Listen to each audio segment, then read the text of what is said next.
Kapag hinahanap natin ang dahilan at hinahanapan natin ang mga kung sino man ang may kasalanan, hindi na natin makikita ang solusyon. O hindi, we don't go beyond what is or who is to blame sa mga nangyari. And for that matter, ay hindi na tayo makapag-uusad upang maisaayos ang sitwasyon o kalagayan ng isang tao o ang ating kalagayan mismo, sapagkat we stop at the blame game. Kapag naituro na natin kung sino ang may kasalanan, doon na lang tayo. At ididiin na natin yung taong may kasalanan.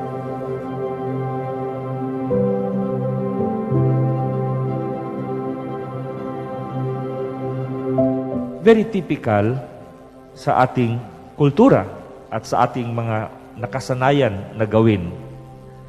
At ito yung pinapaalala sa atin ng Panginoon. Because the Lord did not judge. Hindi niya hinahanap kung sinong may kasalanan. Bagkus ay ginamit niya ang kalagayang iyon, ang sitwasyong iyon, upang ipamalas sa lahat ang pag-ibig at habag ng Diyos. Ang kapangyarihan ng Diyos na nagbibigay ng liwanag at nagpagaling sa sino man ang may karamdaman o may kapansanan.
Sa lahat ng mga kasama ko po sa Consere Santo, kina Kuya Alvin San Diego, Tito Edgar Domingo, Tito Ovet Hernandez, Tito Joey Robles, E.G.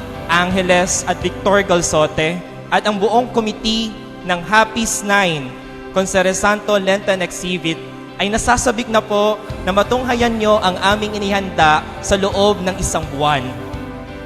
Kaya po mamaya, gusto ko pong bigyan diin ang naging homilya ng ating lubhang kagalang-galang na obispo, that beyond the aesthetics, beyond the decorations, beyond the gold-threaded vestments, pagnilayan natin ang mga imahen at tagpo sa pagpapakasakit, kamatayan, at muling pagkabuhay ng ating mahal na Poong Hesukristo.